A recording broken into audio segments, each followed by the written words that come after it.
الحمد للہ وحدہ والصلاة والسلام علی من لا نبی بعدہ علی صاحب التاج والمعراج الذی اسمہ مکتوب فی الانجیل والتوراة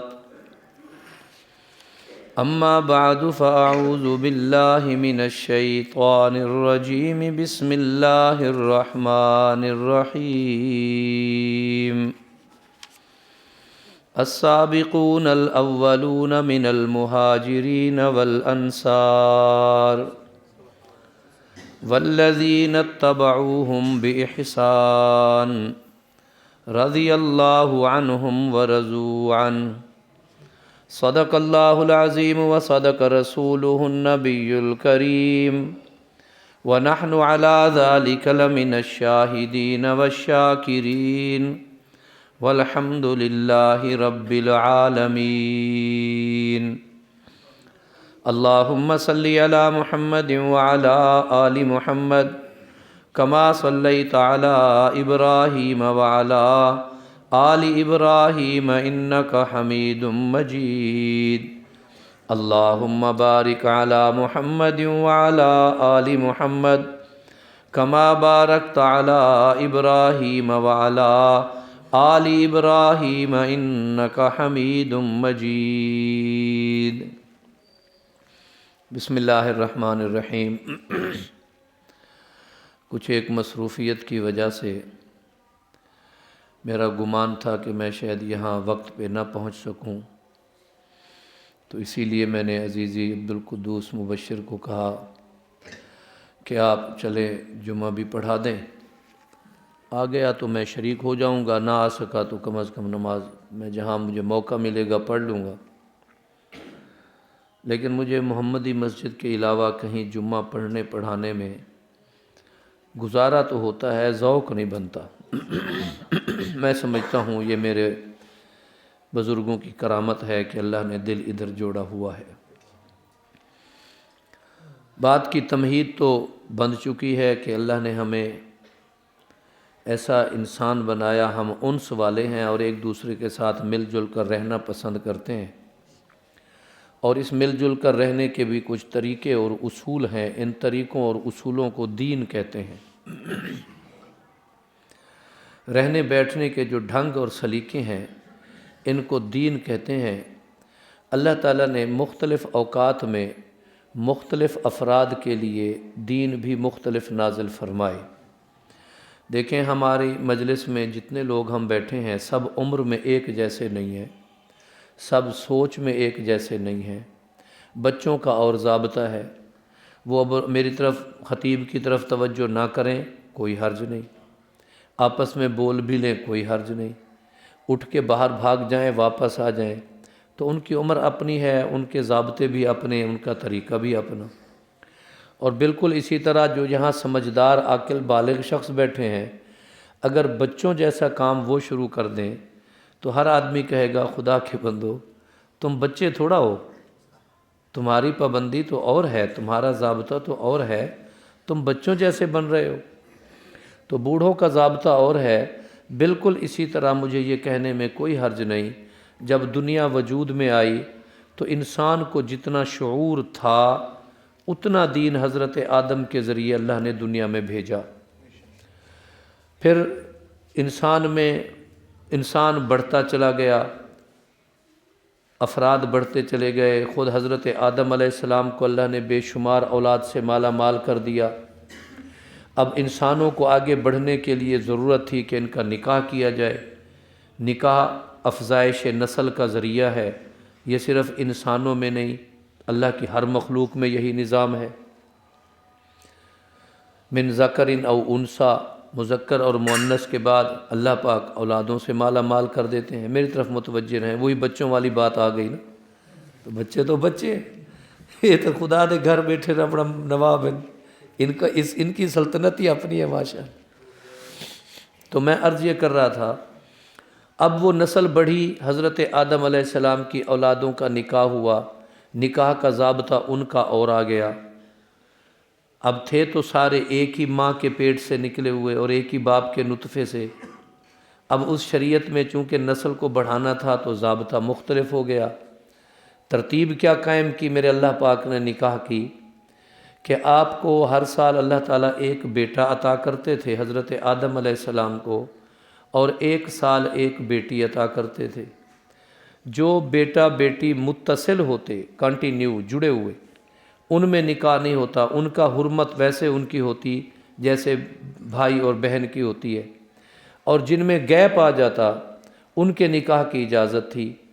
مثلا سن 2000 میں لڑکا پیدا ہوا، 2001 میں لڑکی پیدا ہو گئی، پھر 2002 آیا تو کیا پیدا ہوا؟ لڑکا۔ 2003 آیا تو کیا پیدا ہو گئی؟ لڑکی۔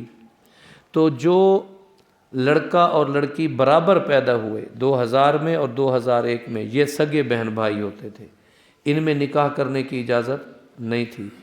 اس سے آگے چل کر جو 2001 کے بعد 2 میں لڑکا پیدا ہوا، پھر 3 میں جو لڑکی پیدا ہوئی، وہ چاہیں تو 2000 والے لڑکے سے نکاح کر سکتی تھی۔ یہ شریعت آدم تھی، وہاں کا برتاؤ تھا۔ تو اس ایک مثال سے آپ یہ سمجھ لیں، حلال و حرام کے مسئلے، نکاح و طلاق کے مسئلے، جائز اور ناجائز کے مسئلے، کاروباری معاملات، باقی رسومات، باقی معاشرتی معاشی ضابطے، یہ بدلتے رہے۔ جیسے مزاج کے لوگ، جس خطے میں رہنے والے لوگ، پہاڑ والوں کے اپنے ضابطے، میدان والوں کے اپنے ضابطے ہیں جی، دریاؤں کے قریب رہنے والوں کے اپنے ضابطے، پھر وہاں بھیجے گئے۔ اب دریاؤں کے قریب رہنے والی ایک امت پر پابندی کیا لگی؟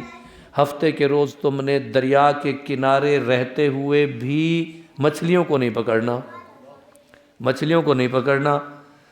تو وہ چونکہ دریا کے پاس، پہاڑ کے لوگوں کو کہا جائے آپ نے مچھلیوں کو نہیں پکڑنا، وہ تو ساری زندگی کہہ دو نہیں پکڑنا، ان کو کیا حرج ہے؟ لیکن جو وہاں تھے ان پر یہ پابندی بڑی عجیب تھی۔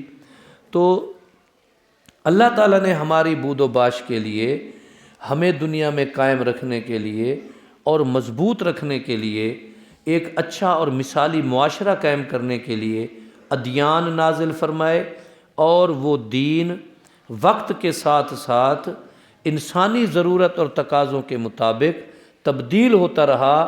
دین کی تبدیلی، ترمیم، تنسیخ، اس کا حق بھی اللہ نے کبھی کسی اور کو نہیں دیا۔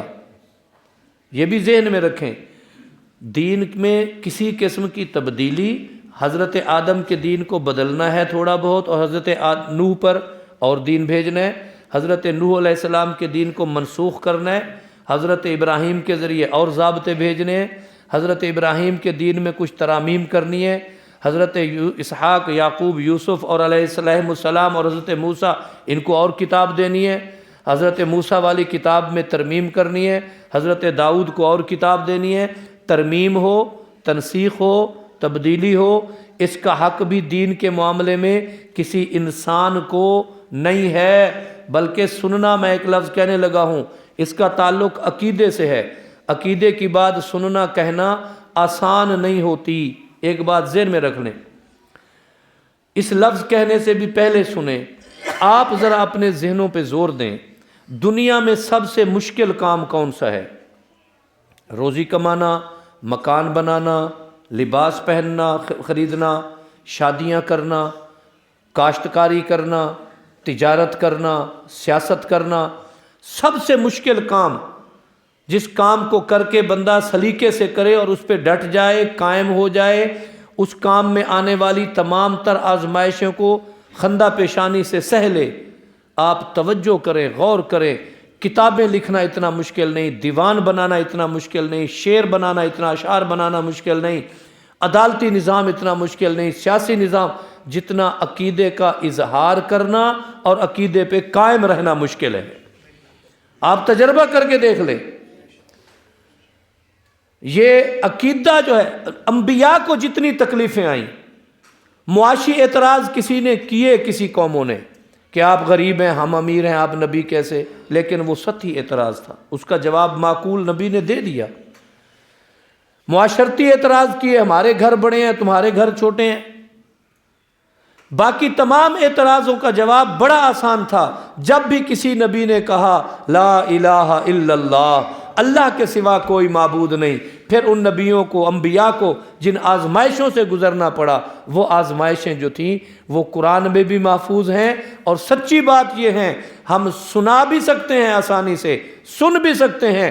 اگر عقیدے کے لیے ہمیں ان آزمائشوں سے گزرنا پڑے، پتہ نہیں ہمارے پاؤں قائم بھی رہتے ہیں یا نہیں رہتے۔ دعا کریں وہ آزمائشیں نہ آئیں تو اللہ استقامت بھی عطا فرمائے۔ استقامت، ان الذین قالوا ربنا اللہ ثم استقاموا تتنزل علیہم الملائکۃ، پھر اللہ تعالیٰ ان کے اوپر فرشتوں کو نازل کر دیتے ہیں جو استقامت کا مظاہرہ کرتے ہیں۔ اللہ کہتے ہیں پھر ان کو کہہ دو ابشروا بالجنۃ التی کنتم توعدون، تمہیں وہ جنت دوں گا اور وعدہ کر رہا ہوں وہ جنت دوں گا تمہاری ان قربانیوں اور آزمائشوں کو سہنے کی وجہ سے کہ تمہارا کوئی پھر تمہیں کوئی پریشانی نہیں ہوگی۔ نزلم، کہیں فرمایا مہمانی ہوگی، مہمانی ہوتی ہے 3 دن، لیکن اللہ نے جنتی کے لیے ہر روز مہمانی کی ہے۔ کوئی مہمان آ جائے نا ہمارے پاس، 3 دن کے بعد وہ گھر کا فرد بن جاتا ہے۔ اب بابا دال بھی، ترکاری بھی، بستر بھی عام۔ پہلے 3 دن میں جو ہے بڑے اچھے کھانے پکاؤ، اب آہستہ آہستہ اس کو کام بھی بتانا شروع کر دیتے ہیں۔ انکل بازار جا رہے ہو تو یہ لیتے آنا، یہ لیتے آنا۔ اللہ نے فرمایا میں جس کو جنت عطا کروں گا رہے گا ہمیشہ، اور ہر روز اس کا اس طرح ہوگا جس طرح تمہارے ہاں VIP مہمان کا پہلا دن ہوتا ہے۔ تم وہ ضیافت نہیں دے سکتے جو اللہ جنتی کو ہمیشہ عطا کرے گا، اور کس کے صلے میں عطا کرے گا؟ اس نے استقامت کا مظاہرہ کیا۔ بات آگے چلاتے ہیں۔ تو دین اور ضابطہ یہ نازل کرنے والا کون ہے؟ کون ہے؟ اللہ کا نام اگر ہم محبت سے لیں گے 2 فائدے ہوں گے۔ ہمارا دل بھی باغ باغ ہو جائے گا، غفلت نہیں، محبت سے لیں گے تو دل باغ باغ ہوگا۔ اور اس سے بڑا فائدہ ہوگا جب ہم دنیا میں اللہ کا نام لیں گے تو حدیث پاک میں آتا ہے تم نے یہاں میرا ذکر کیا اور اپنے عزیزوں اور اپنے دوستوں میں بیٹھ کے کیا۔ اللہ پاک فرماتے ہیں میں عرش پر بیٹھ کر تم سے بہتر قسم کی مخلوق فرشتوں میں تمہارا ذکر کرتا رہوں گا۔ تو دین کو بنانے کا اختیار کن کے پاس ہے؟ اللہ۔ میں بتا رہا تھا عقیدے کی بات کہ ترمیم، تنسیخ، تبدیلی اس کا اختیار انبیاء کو بھی نہیں ہے، انبیاء کو بھی نہیں ہے۔ انبیاء دین بتاتے ہیں، دین بناتے نہیں ہیں۔ دین بتاتے ہیں، بناتے، دین بنانے والا کون ہے؟ اللہ۔ یہ میرا اللہ ہے، یہ میرا اللہ ہے۔ اور کوئی یہ کہے جی اس سے انبیاء کی عظمت میں کمی آتی ہے، یہ بھی اس کی بھول ہے، یہ بھی اس نے غلط سوچا۔ انبیاء دین بتانے میں اتنی محنت کرتے ہیں، اتنی محنت کرتے ہیں، رب کو انبیاء کے دین بتانے یعنی تبلیغ پر اتنا بھروسہ ہوتا ہے، اتنا بھروسہ ہوتا ہے کہ اللہ رب العزت قرآن میں فرما دیا رب نے وَمَا آتَاكُمُ الرَّسُولُ فَخُذُوهُ، ارے میرے نبی نے جو بتا دیا یہی بتا دیا۔ اب نبی کی مانو گے تو میری رضا ملے گی، نبی کی بات نہیں مانو گے تو مجھے رب سے بھی تمہارا کوئی واسطہ نہیں ہے۔ نبی دین بتانے میں اتنے مشاق ہوتے ہیں، ہر بات سہ جاتے ہیں، ہر بات سہ جاتے ہیں۔ میں بتایا کرتا ہوں، آپ حیران ہوں گے۔ ایک دفعہ رسول اللہ صلی اللہ علیہ وسلم مسجد نبوی سے باہر ایک چھوٹے سے ٹیلے پر بیٹھے ہیں اور کھانا تناول فرما رہے ہیں۔ ایک عورت گزری، اس عورت کا مشغلہ کیا تھا؟ وہ مردوں میں آ کر ایسی باتیں کرتی تھی جو کم از کم سننا بھی برداشت نہیں ہوتی، کرنا تو بڑی بات ہے۔ اس سے کوئی صنف نازک والی نسوانیت کا جو حیا تھا وہ قدر غائب تھا۔ اور لوگ کیا کرتے تھے؟ جس کی توہین کروانی ہوتی اس کو کوئی کھجور دے کے، کوئی روپے دے کے، درہم و دینار دے کے نا اس کے متعلق عجیب جملہ کہلوا دیتے اور پھر ہنستے۔ کوئی شریف آدمی جا رہا ہوتا سریکی اجادن کہیں دی پٹکی لواگی نو ہوگنے، ایسی وہ تیز ترار تھی۔ اب رسول اللہ صلی اللہ علیہ وآلہ وسلم کھانا تناول فرما رہے تھے، عورت کو بھی کئی مرتبہ استعمال کیا گیا۔ قرآن پاک میں آتا ہے حضرت موسیٰ علیہ السلام بیان کر رہے تھے اور ایک عورت اٹھ کے موسیٰ علیہ السلام کے بیان کے دوران ایسا اس نے الزام لگایا کہ مقام نبوت کے خلاف تھا۔ وَلَا تَكُونُوا كَالَّذِينَ آذَوْا مُوسَىٰ فَبَرَّأَهُ اللَّهُ مِمَّا قَالُوا وَكَانَ عِندَ اللَّهِ وَجِيهًا۔ وہ تو بڑے باآبرو تھے اور اس نے آبرو ریزی کا جملہ کہہ دیا، اس عورت نے کہہ دیا، استعمال کیا گیا عورت کو۔ موسیٰ علیہ السلام نے اسے کہا اللہ کی بندی حیا کر، خدا کا خوف کر، کیا کہہ رہی ہے؟ جلال بھی تھا، متانت بھی تھی، نبوت والی شان بھی تھی۔ عورت زیادہ دیر ٹک نہ سکی، اعتراف کر لیا کہ مجھ سے فلاں نے یہ بکواس کروائی ہے۔ اس کے کہنے پر میں نے کہا ہے سچی بات یہ ہے کہ موسیٰ علیہ السلام جیسا اس وقت روئے زمین سے زیادہ طاہر اور طیب دنیا میں کوئی ہو نہیں سکتا، کیونکہ آپ اللہ کے نبی تھے، آپ اللہ کے نبی تھے۔ ایک عورت رسول اللہ صلی اللہ علیہ وسلم کے زمانے مبارکہ میں مدینہ طیبہ میں اس طرح اس کے ذریعے جو ہے نا وہ کر لیتے تھے لوگ، کفار اور منافقین۔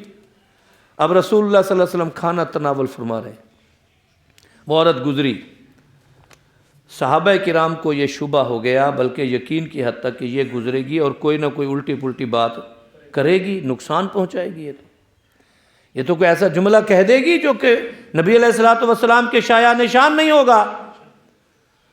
تو حضور صلی اللہ علیہ وآلہ وسلم وہاں بیٹھے ہیں اور اس نے آ کر یوں دیکھا اور کہنے لگی، یوں تو صاحب کو درس دیتے ہیں کہ ہر ایک کو کھانا کھلاؤ پلاؤ، غریبوں کا خیال کرو، بھوکوں کی طرف نظر رکھو، احساس کرو، اور خود اکیلے بیٹھے کھا رہے ہیں اور میں بھوکی کھڑی ہوں، میں بھوکی کھڑی ہوں۔ جناب رسول اللہ صلی اللہ علیہ وسلم صحابہ اٹھے کے درمیان میں حائل ہونا چاہیں، فرمایا رکو رکو، اسے فرمانے لگے آ تو بھی کھا لے، تو بھی کھا لے۔ اب ایک اجنبی عورت کا حضور صلی اللہ علیہ وسلم کے قریب آ کر تھوڑے فاصلے پہ بیٹھ جانا اور کھانا کھانا، تو منافقین کے لیے یہی بات اتنی تھی کہ بھی ہم اس کو لے کے اب شور مچائیں گے، اس کو لے کے شور مچائیں گے۔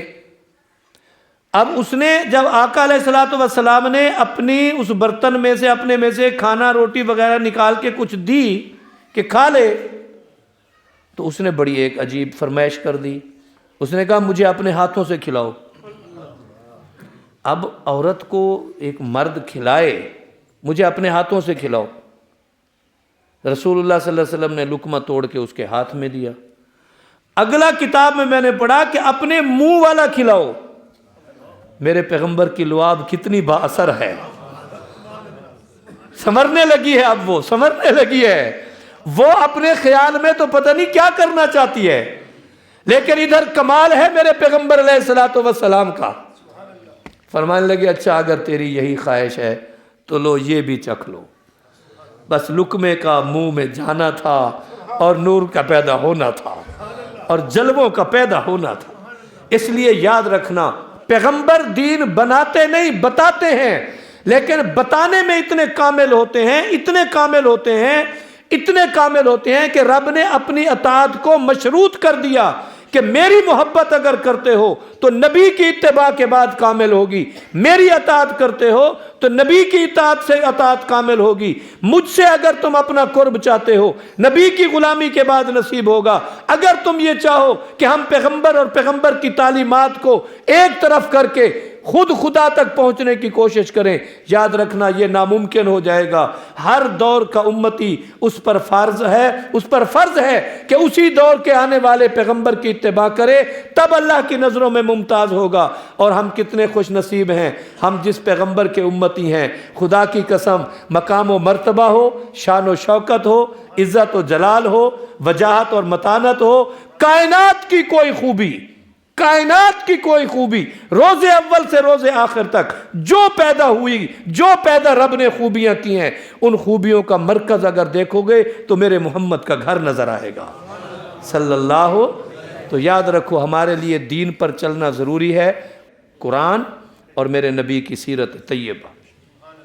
اور میرے پیغمبر نے ہمارا ہاتھ کن کے ہاتھ میں دیا؟